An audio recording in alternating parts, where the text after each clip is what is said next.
mati. Allahu Akbar.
Tidak kelihatan. Dimohon untuk duduk, siap. Sok, caralik.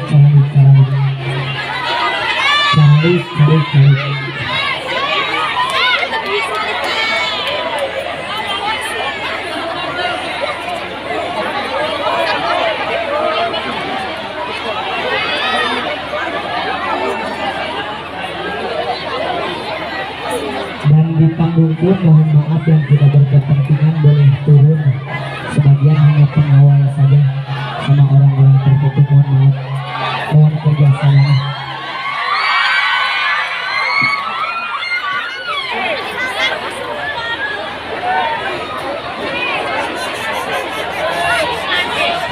Dimohon untuk tenang.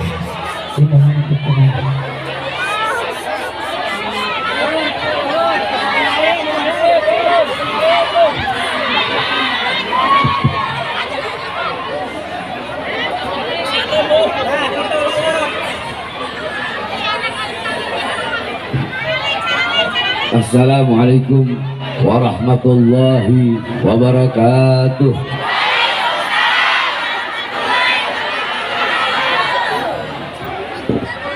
Alhamdulillahil qawi sultanuh, al-wadihil burhanuh, al-mabsut fil wujud karamuhu wa ihsanuh. Allahumma salli wa sallim wa barik wa karrim wa azzim ala nuril anwar wa sirril asrar wa tiryakil akhyar wa miftahi babil yasar sayyidina wa maulana Muhammadinil Mukhtar wa alihil athhar wa ashabihil akhyar adada ni'amillahi wa ifdalih, amma ba'd. yang saya cintai, yang saya muliakan, para alim ulama, para habaib, para kiai, para asatid, para tokoh masyarakat, para aparat pemerintah, wabil khusus pimpinan pondok pesantren An-Nuriyatus Salam Al-Ustadz Endang beserta seluruh keluarga besar pondok pesantrennya, seluruh murid-muridnya yang saya cintai, yang saya muliakan, segenap panitia peringatan Maulid Nabi besar Muhammad sekaligus milad pondok pesantren An-Nuriyatus Salam yang ke-27 beserta seluruh hadirin hadirat, bapak-bapak, ibu-ibu, khususnya para pemuda-pemudi umat baginda Nabi besar Muhammad yang selalu dimuliakan oleh Allah Subhanahu wa taala. Saudara-saudara, sebelum saya mulai, saya harapkan kepada seluruh hadirin, khususnya ibu-ibu, tolong jangan ada yang ribut. Kalau ibu-ibu ribut, saya pulang sekarang. Tolong jangan ribut, saya tidak akan lama karena saya dalam keadaan tidak sehat. Saya hanya akan menyampaikan sedikit saja. Jadi tolong pasang kedua telinga, pasang hati, dan dengarkan sedikit nasihat yang akan saya sampaikan, walaupun sedikit, insya Allah bermanfaat. Bapak-bapak, ibu-ibu sekalian yang dimuliakan oleh Allah Subhanahu wa taala, kita duduk pada pagi hari yang mulia ini. Kita duduk di majelis yang penuh dengan kemuliaan, yang penuh dengan keutamaan.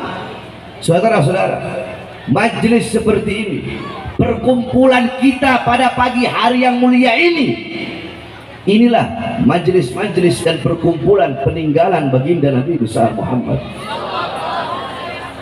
Ibu-ibu jikalau ingin lihat, bapak-bapak, ibu-ibu pengen lihat seperti apa perkumpulan baginda Nabi besar Muhammad, maka perkumpulan Nabi Muhammad seperti berkumpulnya kita duduk di majelis ini. Sebab Nabi Muhammad SAW, beliau tidak mewariskan harta, pangkat, jabatan, tahta, kekuasaan, dinar, dirham. Bukan itu warisan Nabi Muhammad. Warisan Nabi Muhammad majlis-majlis ilmu, majlis-majlis zikir, majlis-majlis sholawat, para ulama, para ustadz, para kiai, orang-orang soleh, para habaib. Inilah warisan baginda Nabi besar Muhammad. Kita duduk di sini untuk mengambil warisan Nabi Muhammad. Ketika kita mendapatkan warisannya Nabi, maka tidak ada warisan yang lebih berharga, tidak ada warisan yang lebih mulia, tidak ada warisan yang lebih mahal selain daripada warisan baginda Nabi besar Muhammad. Abu Hurairah radhiyallahu anhu, ketika itu Abu Hurairah pergi ke pasar. Abu Hurairah berkata, wahai orang-orang pasar, di masjid sedang dibagi-bagikan warisan Nabi Muhammad. Orang-orang yang ada di pasar yang berdagang menutup dagangannya, berhenti berdagang. Yang punya toko menutup tokonya. Mereka datang berbondong-bondong pergi ke pasar, saudara-saudara. Ketika apa, mereka orang-orang pasar datang berbondong-bondong pergi ke masjid. Ketika mereka sampai di masjid, mereka berkata, wahai Abu Hurairah, mana katamu sedang dibagi-bagikan warisannya Nabi? Kami tidak melihat dibagikan pakaiannya Nabi. Kami tidak melihat sedang dibagikan hartanya Nabi, pedangnya Nabi, sorbannya Nabi, imamahnya Nabi. Yang ada hanyalah halakoh-halakoh, lingkaran, perkumpulan-perkumpulan orang yang sedang menuntut ilmunya Allah Subhanahu wa ta'ala. Apa kata Abu Hurairah? Majlis-majlis ilmu, majlis-majlis zikir, itulah warisan baginda Nabi besar Muhammad. Jadi warisan Nabi Muhammad seperti pada pagi hari yang mulia ini, saudara-saudara. Ini warisan Nabi Muhammad SAW. Kadar kedekatan kita dengan Nabi kelak di akhirat, jarak jauh atau dekatnya kita dengan Nabi di akhirat, itu menurut kadar kedekatan kita di dunia dari majelis-majelis ta'lim seperti ini. Jikalau di dunia kita dekat dengan majelis ilmu, dekat dengan majelis zikir, dekat dengan majelis sholawat, tidak diragukan di akhirat kita pun akan dekat dengan baginda Nabi besar Muhammad. Tetapi kalau di dunia kita jauh dari majelis ilmu, jauh dari majelis zikir, jauh dari majelis salawat, maka dipastikan di akhirat kita pun akan jauh dengan baginda Nabi besar Muhammad sallallahu alaihi wasallam. Kita duduk di sini. Rasulullah pernah berwasiat kepada Abdullah bin Mas'ud. Apa wasiat Rasulullah? Ya Ibn Mas'ud, julusuka sa'atan fi majlisil ilm la tamassu qalaman wa la taktubu harfan khairun laka min 'idki alfi raqabah. Rasulullah berwasiat kepada Ibn Mas'ud. Rasulullah memberikan nasihat kepada Ibn Mas'ud. Apa wasiatnya Rasul? Apa nasihatnya Rasulullah? Wahai Ibn Mas'ud, ya Ibn Mas'ud, wahai Ibn Mas'ud, julusuka, dudukmu, saatan, sesaat, sekejap, engkau duduk sesaat, engkau duduk sekejap, di majlisil ilm, di majlis ilmu, duduk berkumpul bersama ulama, duduk berkumpul bersama orang-orang soleh, di majlis-majlis ilmu, engkau belajar mana halal, mana haram, mana baik, mana buruk. La tamassu qalaman, engkau duduk di majelis ilmu walaupun engkau tidak memegang pena. La tamassu qalaman, engkau tidak memegang pena, engkau tidak memegang pulpen, engkau tidak memegang pensil. Wala taktubu harfan, engkau tidak menulis walaupun satu huruf. Cuma duduk di majelis ilmu, tidak megang pena, tidak menulis walaupun satu huruf. Khairul laka, itu lebih baik bagimu, itu lebih bagus bagimu, itu lebih utama bagimu daripada engkau memerdekakan 1000 orang budak. Saudara-saudara, memerdekakan 1 orang budak kelak di akhirat pahalanya maka seluruh jawarehnya. Barang siapa yang memerdekakan 1 orang budak, seluruh jawareh, seluruh anggota tubuhnya akan merdeka dari api nerakanya Allah. Maka bagaimana kalau memerdekakan 100 orang budak, sedangkan duduk di majelis-majelis seperti pada pagi hari ini lebih utama, lebih mulia daripada memerdekakan 100 orang budak. Saudara-saudara sekalian yang dimuliakan oleh Allah Subhanahu wa taala, bapak-bapak, ibu-ibu, kalian duduk pada majelis pagi hari ini, lidah kalian basah dengan bersalawat kepada baginda Nabi besar Muhammad. Qala Rasul sallallahu alaihi wasallam, man shalla alayya salatan wahidah sallallahu alaihi biha asyra. Barang siapa yang bersalawat kepada aku 1 kali, maka Allah bersalawat kepadanya 10 kali. Saudara-saudara, salawat dari Allah adalah rahmat, salawat dari para malaikat adalah maghfirah, salawat dari umat adalah doa. Barang siapa yang bersalawat kepada Nabi Muhammad 1 kali, Allah bersalawat kepadanya 10 kali. Saudara-saudara, Allah punya 1 malaikat yang Allah tugaskan sampai hari kiamat untuk berdiri di depan kuburnya Nabi Muhammad. Untuk apa? Malaikat tersebut akan membawa setiap salawat dari umatnya di hadapan kuburnya Nabi Muhammad SAW. Tadi bapak-bapak, ibu-ibu bersalawat kepada Nabi Muhammad.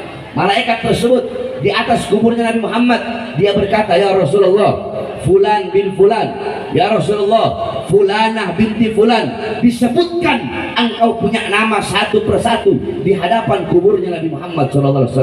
Fulan bin Fulan, Fulanah binti Fulan, mereka bersalawat kepadamu ya Rasulullah.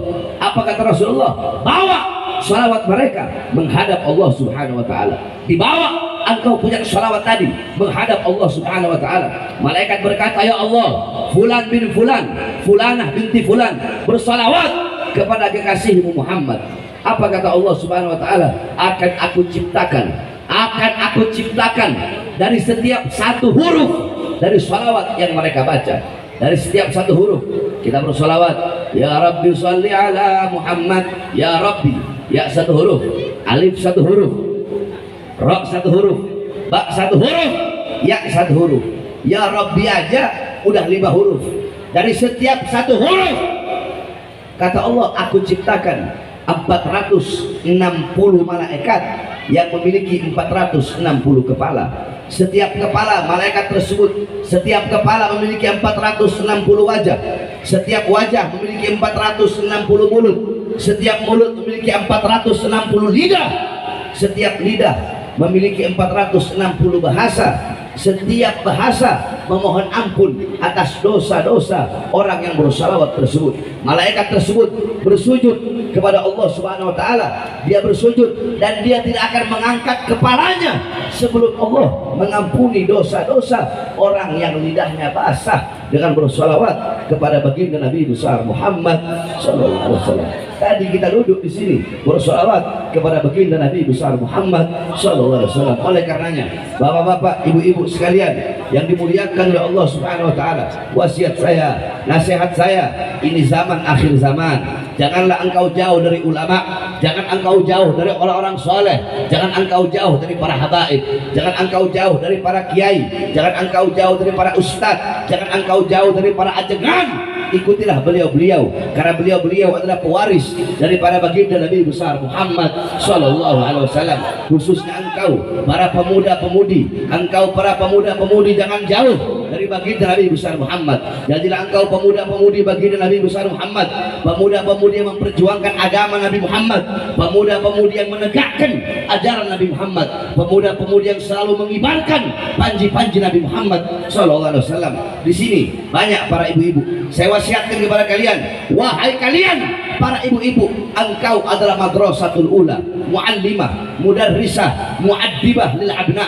Kalian adalah madrasah pertama, guru pertama, ustadz pertama, kiai pertama, pondok pesantren pertama, sekolah pertama bagi putra putri kalian adalah kalian sebagai seorang ibu. Bukankah dalam Al-Quran Allah berfirman, nisa'ukum harsul lakum, wanita-wanita kalian adalah ladang bagi kalian. Kami laki-laki yang bercocok tanam, kalian para perempuan adalah ladangnya. Jikalau para laki-laki bercocok tanam di ladang yang baik, maka hasilnya bakal baik.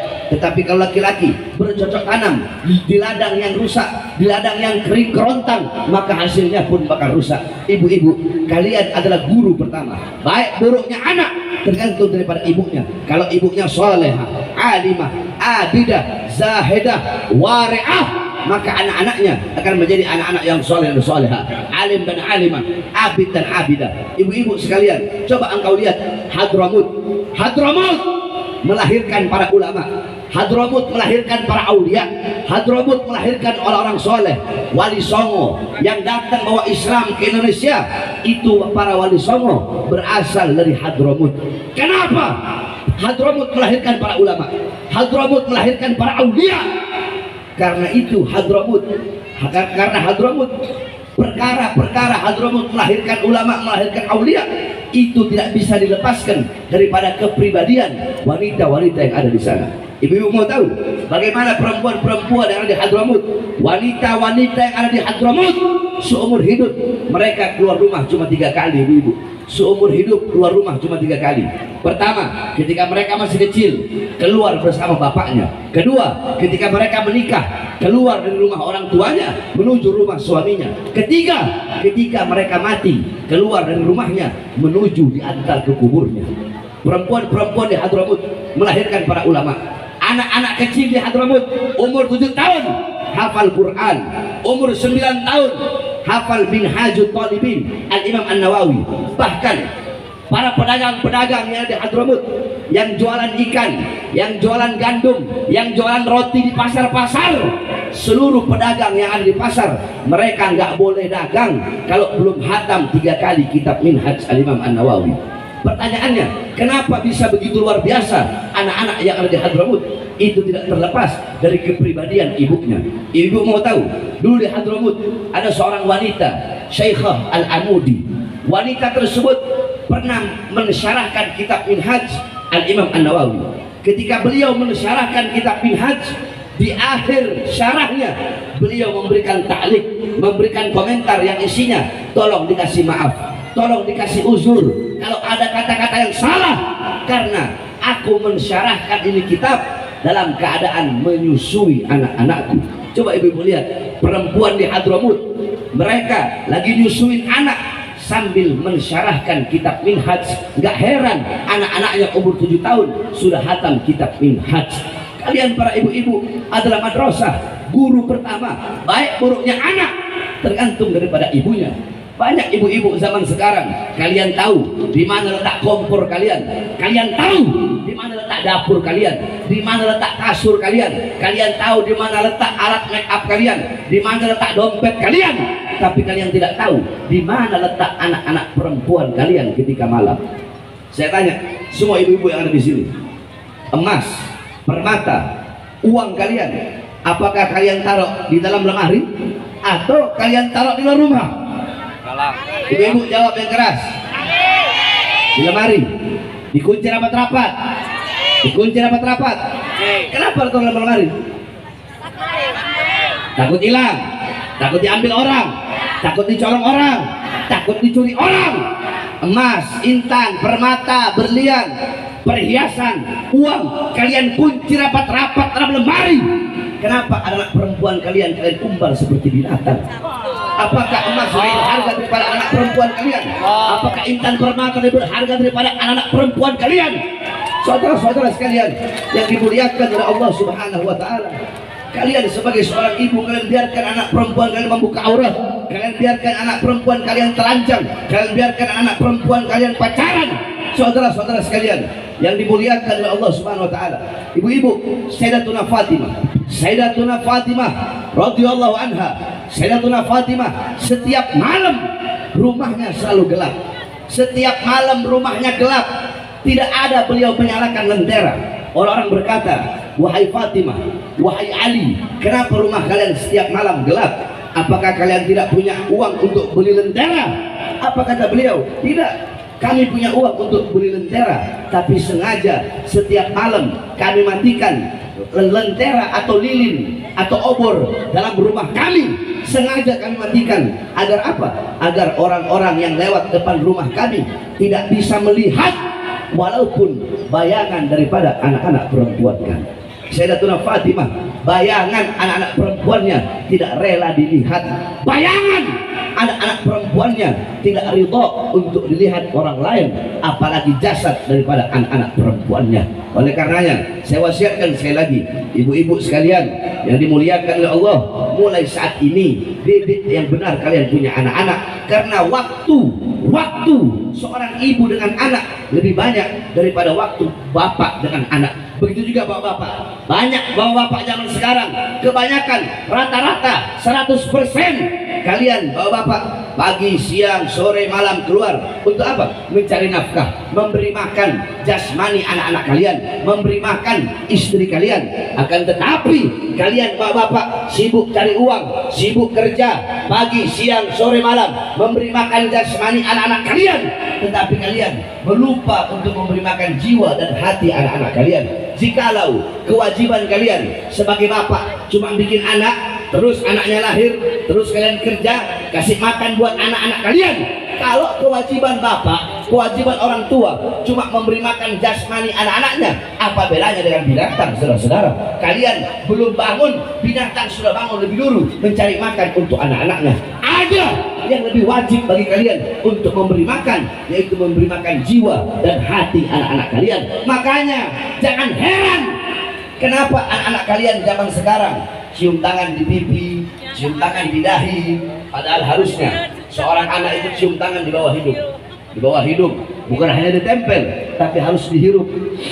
Itu yang diajarkan Nabi Muhammad SAW. Tapi kenapa anak-anak kalian cium tangan di pipi, cium tangan di dahi? Anak-anak kalian melotot kepada kalian, anak-anak kalian membantah perintah kalian, anak-anak kalian melawan kalian, karena kalian sebagai orang tua sibuk dengan urusan dunia, sehingga tidak pernah mendidik anak-anak kalian dengan pendidikan baginda Nabi besar Muhammad SAW.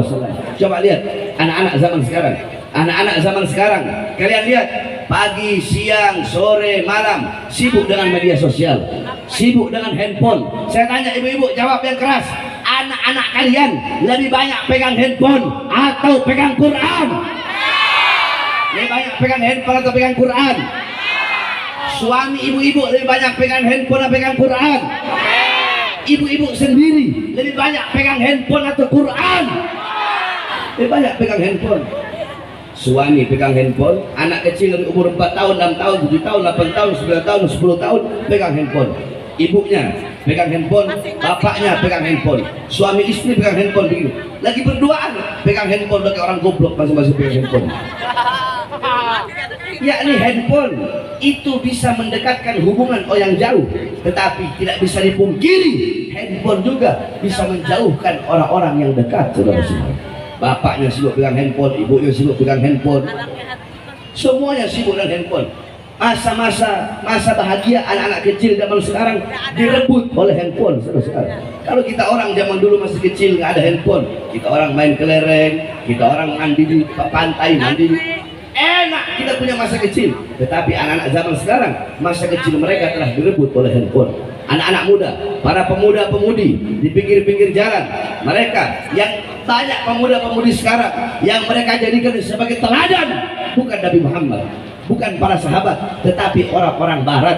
Mereka mengikuti budaya orang barat, mengikuti pikiran orang barat, mengikuti gaya hidup orang barat, mengikuti pola pikir orang barat. Mereka memakai pakaian-pakaian orang barat, meninggalkan pakaian baginda Nabi besar Muhammad Sallallahu Alaihi Wasallam.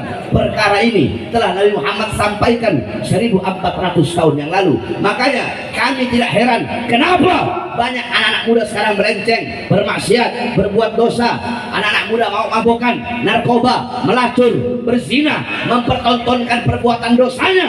Perkara ini telah Nabi Muhammad sampaikan 1400 tahun yang lalu. Apa kata Rasulullah? La tattabi'unna sanana aw sunanal ladzina min qablikum shibran bi shibrin wa dira'an bi dira'in hatta law dakhalu fi hujrat dhab lattaba'tumuhum. Qulna ya Rasulullah al-yahud wa nasara. Qala faman. Kata Rasulullah, sungguh wahai para sahabatku, nanti akan ada umat setelah kalian, mereka akan mengikuti umat-umat terdahulu sebelum kalian. Mereka akan mengikuti umat-umat terdahulu. Umat-umat terdahulu mabok-mabokan, mereka mabok-mabokan. Umat-umat terdahulu berbuat dosa, mereka ikut berbuat dosa. Umat-umat terdahulu berzina, melacur, mereka berzina, mereka melacur. Apapun yang dilakukan oleh umat-umat terdahulu, mereka mengikutinya. Kemudian para sahabat berkata, ya Rasulullah, apakah umat-umat terdahulu yang diikuti oleh umat setelah kami adalah al-Yahud wa Nasara, orang-orang Yahudi, orang-orang Nasrani? Qala faman. Kata Rasulullah, siapa lagi kalau bukan Yahudi? Siapa lagi kalau bukan orang-orang Nasrani? Coba engkau lihat, yang paling banyak merayakan hari raya orang Yahudi, hari raya orang Nasrani, perayaan-perayaan mereka, hari-hari besar mereka, Natal, Tahun Baru, Valentine. Di Indonesia yang paling banyak merayakan bukan orang Kristen, bukan orang Buddha, bukan orang Hindu. Yang paling banyak merayakan abnaul muslimin, putra-putri Islam kita yang paling banyak merayakan, yang paling banyak mabok-mabokan, yang paling banyak berzina, yang paling banyak melacur. Bukan orang-orang kafir, bukan Kristen, bukan Buddha, bukan Hindu, tetapi abnaul muslimin, putra-putri Islam kita yang paling banyak rusak karena kita sebagai orang tua lalai dalam mendidik anak-anak kita dengan pendidikan baginda Nabi besar Muhammad SAW. Mereka mengikuti budaya orang barat, orang-orang barat homo, anak-anak kita ikuti. Mereka ikuti homo. Orang-orang barat lesbi, mereka ikuti lesbi. Saudara-saudara, saya mendengar kabar di Garut udah ada sekitar 10.000 lebih LGBT yang ada di Garut, saudara-saudara. Kenapa? Garut banyak pondok-pondok pesantren, Garut banyak masjid, Garut banyak ulama, Garut banyak para kiai. Akan tetapi kenapa bisa 10.000 LGBT homo? Bukankah Rasulullah SAW beliau telah berkata, ibu-ibu, bapak-bapak, Allah menciptakan semuanya berpasang-pasangan. Ada siang, ada siang, ada matahari di kala siang, ada bulan di malam hari. Kemudian ada lautan, ada daratan. Nah, ada laki-laki, ada perempuan. Allah ciptakan Adam dan Hawa, bukan Adam sama Asep, bukan. Allah ciptakan Adam untuk Hawa, dan Allah ciptakan Hawa untuk Adam, bukan Adam sama Asep, saudara-saudara. Makanya Rasulullah melaknat perbuatan tersebut. Apa kata Rasulullah? La'anallah man amila amala qaum Lut thalatha marrah. Sungguh Allah melaknat 3 kali laknat bagi orang-orang yang melakukan perbuatan kaum Nabi Allah Lut, saudara-saudara. Sampai-sampai dalam hadis Rasulullah sangat tegas. Apa kata Rasulullah? Kata Rasulullah, man wajadtumuhu Barang siapa yang menemukan mereka, siapa mereka? Ya'malu amala qaumi Lut faqtulu al-fa'il wal maf'ul bih. Barang siapa yang menemukan mereka, orang-orang yang melakukan perbuatan kaum Nabi Allah Lut, yakni homo, yakni lesbi, faqtulu, kata Rasulullah, maka bunuhlah al-fa'il wal maf'ul bih, orang yang memasuki dan orang yang dimasuki. Saking begitu keras Rasulullah terhadap LGBT. Oleh karenanya saudara-saudara sekalian yang dimuliakan oleh Allah, makanya banyak Allah berikan bencana, banyak Allah berikan musibah kepada bangsa kita, kepada negeri yang kita cintai. Kenapa? Karena terlalu banyak perbuatan dosa dan perbuatan maksiat yang kita lakukan di muka bumi Allah Subhanahu wa taala. Makanya kalau ada bencana, kalau ada musibah, gempa bumi di Cianjur, tsunami di Aceh, kemudian tanah longsor, tsunami di Palu, kebakaran dan lain-lainnya, kalau ada bencana, kalau ada musibah, jangan engkau bertanya kepada Allah. Bukankah Allah berfirman, ma asabakum min musibatin fabima kasabat aydikum, apa-apa yang menimpa kalian daripada musibah, daripada gempa bumi, daripada tsunami, daripada tanah longsor, seluruh musibah yang menimpa kalian itu akibat perbuatan tangan kalian. Makanya kalau ada gempa bumi, kalau ada tsunami, kalau ada musibah, kalau ada bencana, jangan bertanya kepada Allah, ya Allah, kenapa kau kasih gempa bumi? Ya Allah, kenapa kau kasih bencana, kau kasih tsunami? Kenapa air laut engkau tumpahkan ke muka bumi? Ya Allah, ya Allah, kenapa bumi engkau goyang? Jangan bertanya kepada Allah, tapi tanyakan kepada diri kita masing-masing. Tanyakan kepada orang tua kita, tanyakan kepada putra-putri kita, tanyakan kepada para guru-guru agama, tanyakan kepada para ustadz, tanyakan kepada para kiai, tanyakan kepada para habaib, tanyakan kepada para ulama-ulama, tanyakan kepada takmir-takmir masjid, tanyakan kepada pendiri-pendiri dan pemimpin pondok-pondok pesantren, tanyakan kepada para pemimpin-pemimpin majelis taklim, tanyakan juga kepada para pejabat, kepada para pemerintah, tanyakan kepada RT, RW, lurah, camat, bupati, wali kota, menteri, presiden, tanyakan kepada para ulama, tanyakan kepada para pejabat, para pemerintah, perbuatan dosa apa, perbuatan maksiat apa, perbuatan dosa apa, perbuatan maksiat apa yang mereka lakukan sehingga mengundang bencana dari Allah bagi bangsa, negara, dan rakyat Indonesia. Saudara-saudara,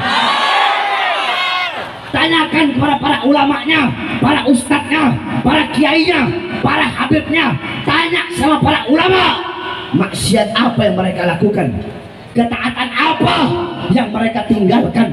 Tanyakan kepada para ulama, kenapa ulamanya jadi ulama-ulama penjilat, kenapa ulamanya jadi ulama-ulama penjilat pejabat, jadi ulama penjilat pemerintah, kenapa ulama-ulamanya menghalalkan yang haram, mengharamkan yang halal, kenapa para ulama-ulamanya menjual ayat-ayat Allah demi kepentingan perutnya, kenapa para ulama-ulamanya menukar kehidupan akhiratnya demi kehidupan dunianya, kenapa para ulama-ulama menjadi kera-kera bersorban.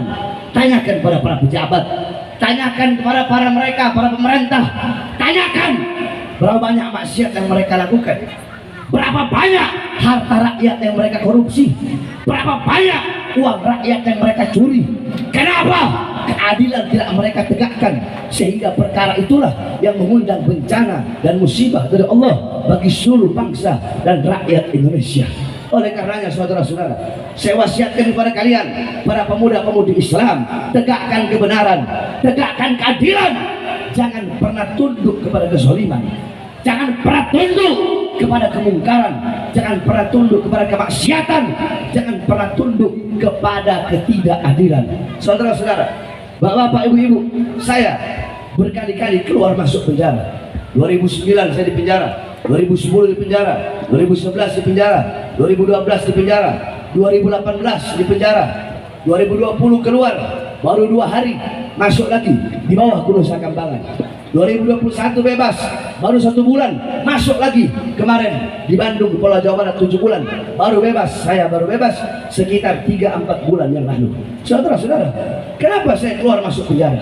Bahkan tahun 2018 saya masuk, 2020 saya keluar, ibu-ibu, baru 2 hari. Baru 2 hari saya bebas, saya udah masuk, dibawa ke Nusa Kambangan sana. Di borgol saya punya tangan, di borgol saya punya perut, dan di borgol saya punya kaki.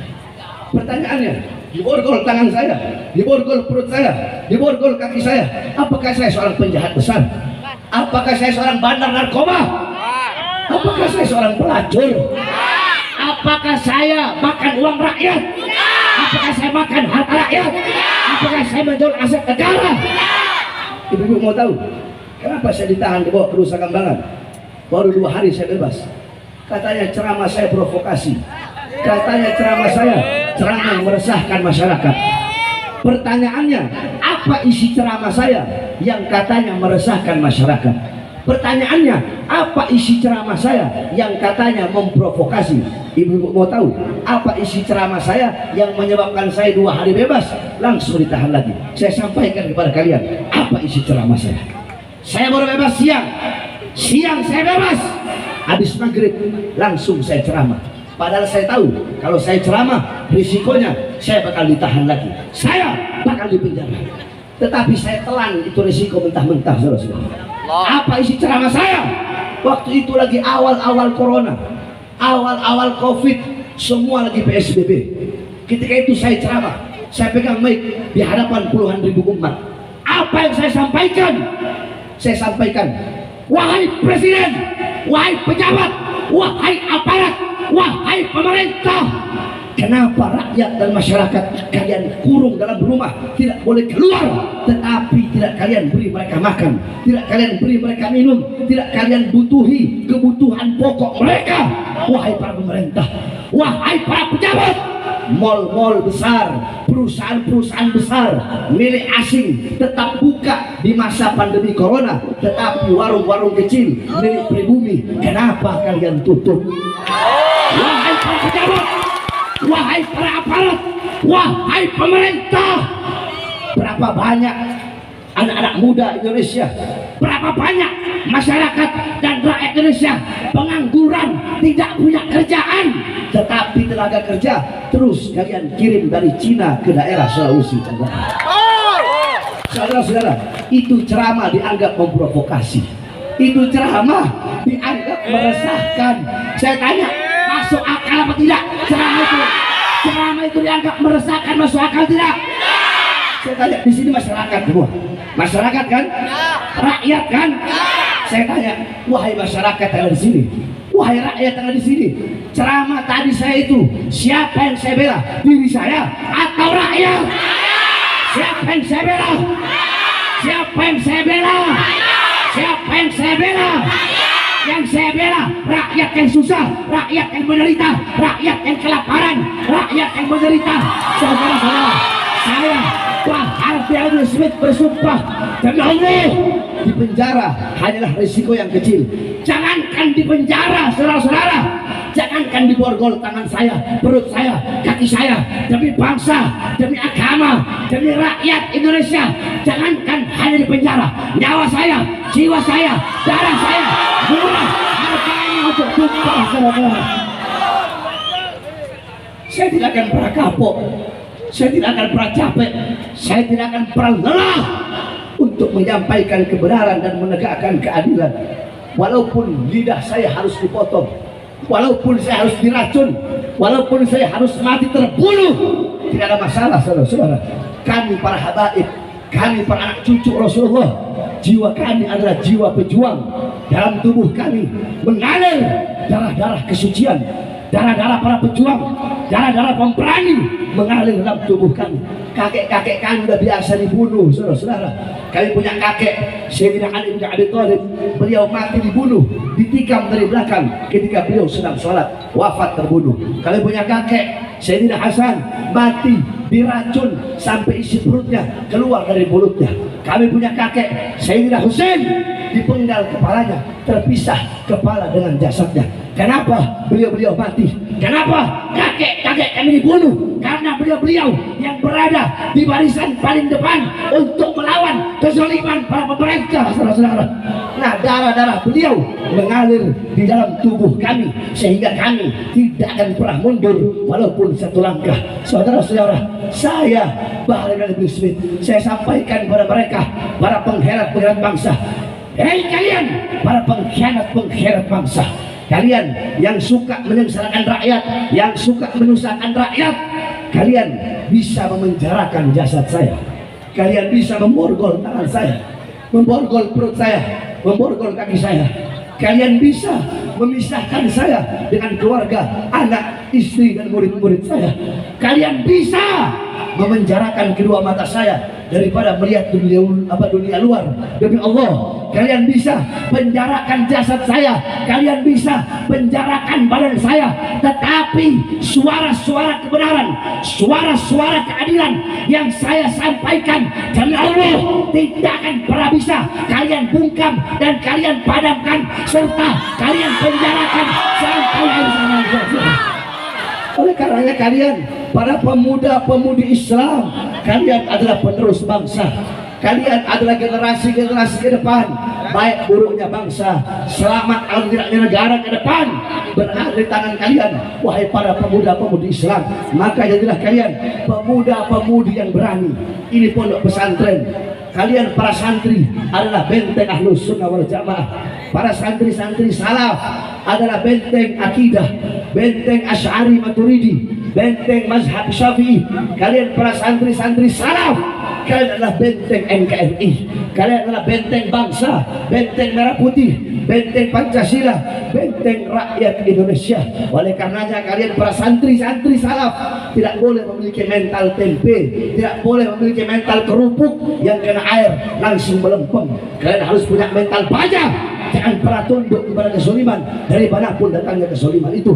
Teruslah berjuang walaupun kalian dihina, dicaci, dimaki, dimusuhi, diasingkan orang-orang yang mencaci, yang memaki, yang memusuhi. Jangan kalian jadikan mereka sebagai air yang memadamkan semangat kalian, wahai para santri-santri. Tetapi mereka yang menghinamu, yang mencacimu, yang memakimu, yang meremehkanmu, jadikan mereka sebagai bara api yang menambah semangatmu untuk berjuang, memperjuangkan agama, bangsa, negara, dan rakyat Indonesia. Sampaikan kepada mereka, orang-orang yang mengkhianati bangsa, yang mengkhianati rakyat, kami para santri-santri salaf, kami para santri-santri yang berada di kobong-kobong bambu, dan Allah, kami bersumpah selama darah kami masih merah, tulang kami masih putih, merah putih, maka selama itu kami para santri-santri yang pakai sarung akan berada di barisan paling depan, rela hancur, rela binasa demi bangsa dan rakyat Indonesia. Saya tanya kalau bapak, ibu-ibu, pemuda, pemudi, khususnya para santri-santri, siap hancur demi Islam, siap binasa demi Indonesia, siap mati di merah putih? Allahu Akbar, Allahu Akbar. Indonesia merdeka, merdeka, merdeka. Allahu Akbar. Terakhir saya tanya ibu-ibu, kalau di Garut masih terus ada LGBT, homo, lesbi, rela atau tidak? Rela atau tidak? Ridho atau tidak? Kalau di kampung kalian ada homo, ada gay, ada LGBT, ada lesbi, usir atau biarkan? Usir atau biarkan? Usir atau biarkan? Usir, saudara. Jangan sampai hanya karena congor-congor yang lesbian, jangan sampai hanya beberapa ekor orang yang homo, yang lesbi, gara-gara mereka mengundang bala dan bencana, sehingga kalau bencana turun bukan hanya mereka yang kena, semua bayi-bayi yang tidak berdosa juga ikut kena. Betul? Orang tua yang tidak berdosa juga ikut kena. Betul?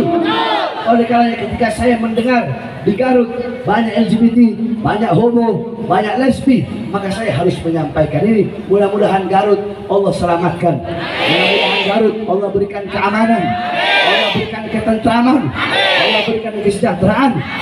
Khususnya bapak, ibu, masyarakat yang hadir di sini, mudah-mudahan tidak golek di majelis, kecuali Allah ampuni dosa-dosa kalian, dosa-dosa yang telah lalu, dosa-dosa yang akan datang.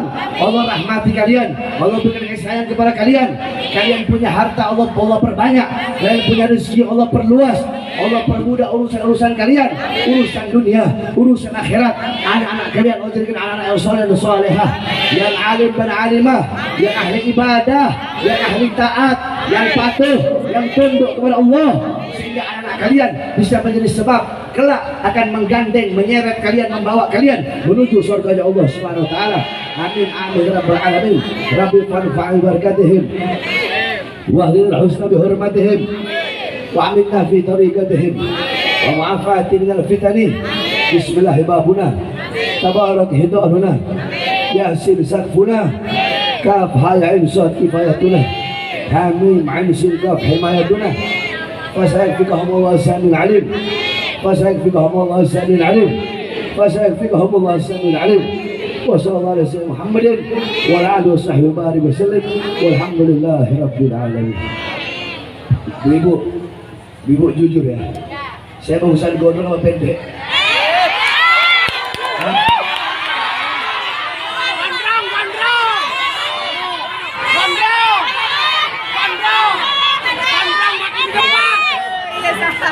Ibu-ibu, saya nanya yang lain.